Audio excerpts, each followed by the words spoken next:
Now let us recall the carbon cycle. Well, the earth is continuously bombarded with energy from the sun and it radiates most of the energy into the space. So it is, you can say, an open system. But there are some of the components of earth's biosphere that make it a closed system, in a sense that if we have water, if we have minerals, if we have nutrients, they are in finite amounts. So there is cycling of these materials, that is water, nutrients, minerals, and this cycling of the materials is known as a biogeochemical cycle. And carbon is also one of the key elements of organic life on earth, which cycles through the biosphere in this way. So a tree, like all plants, algae and cyanobacteria, they are autotrophs, means they prepare their own food from inorganic raw materials. So they prepare their food from inorganic raw materials, and this food is actually in the form of glucose. The process is called photosynthesis. So they use the energy from the sun and use carbon dioxide, and as a result glucose is formed, right? So the oxygen is the byproduct of photosynthesis. Now here we are going to start with the carbon cycle, right? So when we talk about carbon cycle, when sunlight strikes a leaf, the energy in the sunlight is captured and used to convert 6 molecules of carbon dioxide into what? Into glucose, right? And oxygen is released as a byproduct. So this is how photosynthesis takes place. Now what happens? This glucose 6-phosphate is stored in the form of starch in plants. So starch is the reserved food material in plants. And this starch often forms cellulose. Cellulose is an important component of the cell wall. Then what happens? This cellulose is one of the substances which aids in the rigid nature of many plant structures, like I told you about the cell wall. So when you actually burn them, what happens? Ultimately, carbon dioxide will be released into the atmosphere. This is the same case with the burning of fossil fuels as well. So when you burn wood, means carbon dioxide is released into the atmosphere. And the same is the case with fossil fuels. Fossil fuels, they are formed after millions of years, and when there is combustion of these fossil fuels, they also release carbon dioxide in the atmosphere. Now what happens if we talk about some animals, right? They also depend on plants. So when they are going to take in plants, what is going to happen? They are also going to take in cellulose in their bodies.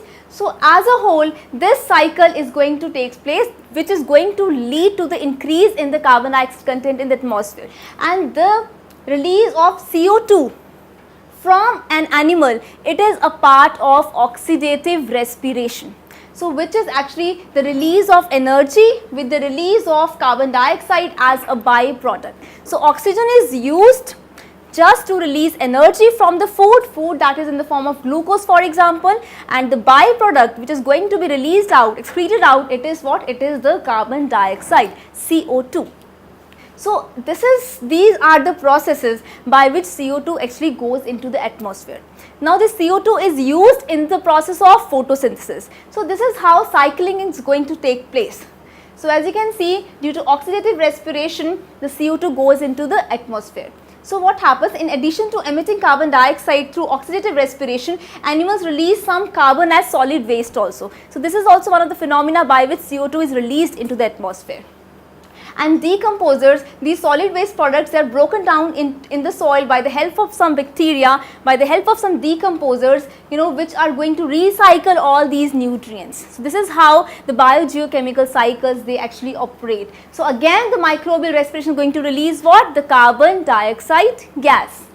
So as a whole, what we have discussed so far is the release of CO2. In this case also, when we talk about the aquatic ecosystems, we have the animals and plants, and in water we have dissolved carbon dioxide and bicarbonate ions. So respiration is going to take place. This is also going to lead to what? Lead to the release of carbon dioxide gas. And similarly, if we talk about plants, at night they also release what? They release carbon dioxide gas. In the day, they are going to use carbon dioxide for photosynthesis, but at night they are going to release carbon dioxide as a product of respiration in case of animals. So what is going to happen? As you can see, this cycle is operating. Plants are using CO2, right? And then if you are going to burn wood, this is going to lead to the increase in the CO2 in the atmosphere. Then again, we have animals, they are going to take green plants in, and then the solid waste by the animals is going to again release CO2. right? The decomposers are going to release CO2 in the atmosphere. So this is how these processes operate in nature, which are going to lead to the use of carbon dioxide and the release of carbon dioxide as well. So that is why this is known as nutrient cycle. This is the carbon cycle that operates in nature. So you can say that we have these main processes that are there to regulate the carbon dioxide content in the atmosphere. We have talked about photosynthesis, we talk about fossil fuels, oxidative respiration. So this is how this carbon dioxide, its amount is regulated in the atmosphere. There is cycling of this carbon dioxide, right? So in terms of photosynthesis, it is being used to prepare the food by plants. In terms of respiration, it is the byproduct of oxidative respiration, in which oxygen is used and CO2 is released. So remember that the carbon cycle, it is a very, very important cycle, as it is the key element of many organic components in nature.